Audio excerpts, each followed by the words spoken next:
যেই দিন ক্রিকেটাররা ফ্লাই করবে সেই দিনও বাংলাদেশ ক্রিকেট দল অফিসিয়ালি ঘোষণা করা হয় নাই।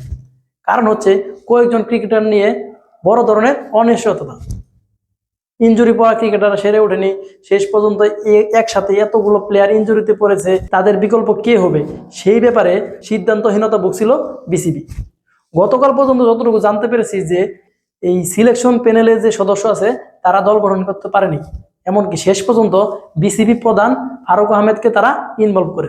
বিসিবি সভাপতিকে কেন ইনভলভ হতে হলো, আর আসলেই ইনভলভ হওয়ার কারণটাই কি কি এমন হলো যে কারা কারা বাদ পড়ে, কারা কারা যুক্ত হবে সেই লিস্ট যদি আমি শুরু করি তাহলে আপনারা অবশ্যই জানেন যে ইনজুরির কারণে আপকামিং যে ওয়েস্ট ইন্ডিজ ওয়ানডে সিরিজ অনুষ্ঠিত হতে যাচ্ছে সেখানটাই মুশফিকুর রহিম খেলবেন। আমি এটা কনফার্ম দিচ্ছি যে মুশফিকুর রহিম খেলবেন না, কারণ তিনি আফগানিস্তানের বিপক্ষে ওয়ানডে সিরিজে খেলা অবস্থায় ইনজুরিতে পড়েন, এখন পর্যন্ত তিনি সেরে ওঠেননি। তাই এই ওয়েস্ট ইন্ডিজের বিপক্ষে আসন্ন ওয়ানডে সিরিজে তিনি থাকছেন না, এটা কনফার্ম। এদিকে সাকিব আল হাসানকে নিয়ে একটা অনিশ্চয়তার কথা আমরা শুনেছি, এবং সাকিব আল হাসানকে নিয়ে বিসিবি প্রধানকে একটা প্রশ্ন করা হয়েছিল যে সাকিব আল হাসান কি আসন্ন ওয়েস্ট ইন্ডিজের বিপক্ষে ওয়ানডে সিরিজে থাকবে কি না। সেখানে ফারুক আহমেদ বলেছিলেন এখন পর্যন্ত আমরা দল ঘোষণা করিনি, সেখানে একটা তাকে নিয়ে সাসপেন্ড রেখেছে। তাহলে সাকিব কি থাকবেন না? আবার দেখুন সেখানে সাকিবও থাকছেন না। ভয়াবহ এক সিচুয়েশন বা মুশকিল, যেখানে মুশফিক নেই, সাকিব আল হাসান থাকছেন না। এবারে আরো ইন্টারেস্টিং হচ্ছে যে নিয়মিত ওয়ানডে অধিনায়ক নাজমুল হাসান শান্তও খেলবেন না। 3 জন গেল, এখন আরেকজন বাকি রইল, তিনিও ইনজুরির কারণে আসন্ন ওয়েস্ট ইন্ডিজের বিপক্ষে ওয়ানডে সিরিজে খেলতে পারছেন না। এই নামটা হচ্ছে তাওহিদ হৃদয়। গতকাল সকাল বিকাল সন্ধ্যা পর্যন্ত তার আসার অপেক্ষা করেছে নির্বাচন কমিটিরা, এবং তিনি না খেললে কে খেলবে তার জায়গায় সেই আলোচনাটা অনেক বেশি গরম করে তুলেছিলেন ক্রিকেট পাড়ায় এবং বাংলাদেশের ক্রিকেট বোর্ডের কাজ করা যে সদস্যগুলো ছিল সিলেকশন কমিটিতে। খুব ইন্টারেস্টিং পর্যায়ে রয়েছে বাংলাদেশ ক্রিকেট দল। এই মুহূর্তে আপনারা সবাই জানেন যে ওয়েস্ট ইন্ডিজের বিপক্ষে 2 ম্যাচের একটি টেস্ট সিরিজ চলছে, এরপরই চলছে জামাইকাতে। এরপরে বাংলাদেশ খেলবে 3টি ম্যাচ, এবং বাংলাদেশের নেক্সট মিশন হচ্ছে ওয়ানডে সিরিজ সেন্ট ক্রিসে। আর ওয়েস্ট ইন্ডিজের সবচেয়ে সুন্দর জায়গা হচ্ছে সেন্ট ক্রিস। সো ওইখানটাই খেলবে বাংলাদেশ যে 3টি ম্যাচ। তার আগে বাংলাদেশে খুব একটা ভালো অবস্থানে নেই। আমি যে ডিসকাশনটা আপনাদের সাথে করতে চাচ্ছি সেটা হচ্ছে ওই দিন যে দিনে কমপক্ষে 2 জন প্লেয়ার ওয়েস্ট ইন্ডিজে ফ্লাই করার কথা ছিল, কিন্তু দুঃখের বিষয় হলো যে এখন পর্যন্ত বাংলাদেশ জাতীয় দল থেকে দলই ঘোষণা করা হয়নি।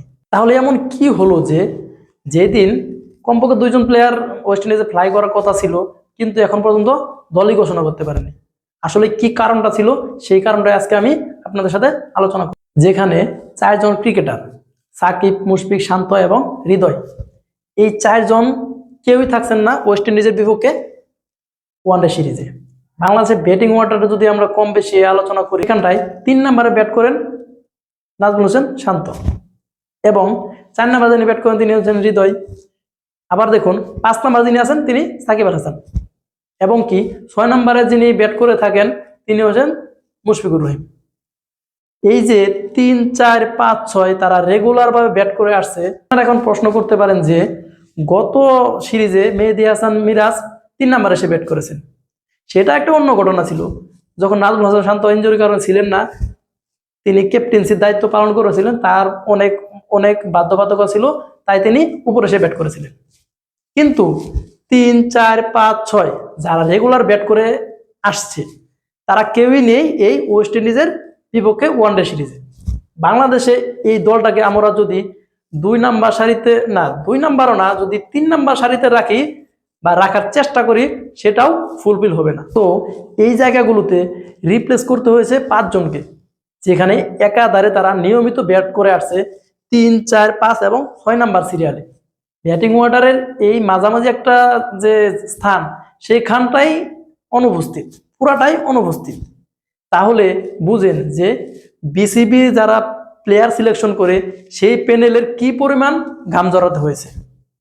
সেখানটায় 15 জনের প্লেয়ার মিলাতে হয়েছে, এমনকি তাদেরকে স্কোয়াড ঘোষণা করতে হয়েছে। এবং সেই 15 জন প্লেয়ারের সেখানে সেই পার্টিকুলার প্লেয়ারগুলো কারা, এবং ভেরি ইন্টারেস্টিং যে এমন এমন প্লেয়ার রয়েছে যাদেরকে আমরা আশাও করিনি। আসলে এতগুলো প্লেয়ার অনুপস্থিত থাকার পরে কারা আসলে ওয়েস্ট ইন্ডিজের বিপক্ষে স্কোয়াডে থাকছে। সেখানে বাংলাদেশ ক্রিকেট দল 3 জন ওপেনার নিয়ে দলে যাচ্ছে। এই 3 জন ওপেনারের বাইরে আরো মোটামুটি একজন ওপেনার থাকছে, তার কথা আমি পরে বলছি। এই 3 জন ওপেনার হচ্ছে সৌম্য সরকার, তানজিদ হাসান এবং লিটন দাস। আগের সিরিজে লিটন দাস ছিলেন না, কিন্তু এখন কামব্যাক করেছে। তিনটা স্পট চলে গেল। এবার যাই আমরা 4 নম্বরে। 4 নম্বরে যিনি থাকছেন মাহমুদুল্লাহ রিয়াদ, 5 নম্বরে আফিফ হোসেন এবং 6 নম্বরে জাকির আলী অনিক। আরো 3টি স্পট চলে গেল, তার মানে 6 জন প্লেয়ার ডান। তারপর আসুন আফিফ হোসেন ধ্রুব, তাকে আমরা ন্যাশনাল সাইডে অনেকদিন পর দেখছি। এরপর রিশাদ, আগের সিরিজে তিনি ছিলেন, এবারও তিনি থাকছেন। আমাদের একমাত্র লেগি, তাকে আমরা রেখেছি 7 নম্বরে। তাহলে 7টি স্পট ডান। এখন রিশাদ হোসেনের পরে Mehedi Hasan Miraz, he will be captain side. Mehedi Hasan Miraz ক্যাপ্টেন্সিতে থাকছেন। যেহেতু নাজমুল হাসান শান্ত নেই, সো মেহেদী হাসানের জন্য একটা বড় ধরনের পরীক্ষা। টেস্টের পর ওয়ানডেতেও মেহেদী হাসান মিরাজের উপর প্রত্যাশা থাকবে আমাদের অনেক অনেক বেশি। আমরা তাকে বাংলাদেশের ভবিষ্যৎ ক্যাপ্টেন হিসেবে চিন্তা করি। আমরা যেহেতু মেহেদী হাসান মিরাজকে ভবিষ্যৎ ক্যাপ্টেন্সি হিসেবে আমরা বিবেচনা করে রেখেছি, সেক্ষেত্রে ভাবা যায় যে তিনি তার মাঠের যে ডিসিশন দিবে তার মাধ্যমে তার জানান দিবে। সো মেহেদী হাসান মিরাজের পরে থাকছেন 5 জন পেসার। বাংলাদেশ দলে থাকছে 5 জন পেসার। আসলে তার মধ্যে একটা ভেরি ইন্টারেস্টিং যেটা আমরা আগে বলিনি, সেটা হচ্ছে মুস্তাফিজুর রহমানও থাকছেন না। মুস্তাফিজুর রহমান, সাকিব আল হাসান, মুশফিকুর রহিম, তাহিদ হৃদয়, নাজমুল হাসান শান্ত, এই 4 জন না, 5 জন প্লেয়ার থাকছেন না। এখানে মুস্তাফিজুর রহমান তার সন্তান সম্ভব বা স্ত্রীর পাশে থাকতে চেয়েছেন, এখানে তাহলে মুস্তাফিজুর রহমানও থাকছেন না। এই ওয়েস্ট ইন্ডিজের বিপক্ষে ওয়ানডে সিরিজে সাকিব, মুশফিক, শান্ত এবং মুস্তাফিজুর রহমানের এই 5 জনকে ছাড়াই মাঠে নামতে হবে। বাংলাদেশ ক্রিকেটে টিমকে ওয়েস্ট ইন্ডিজের বিপক্ষে কি পরিমাণ পরীক্ষা দিতে হবে এবার ভাবুন।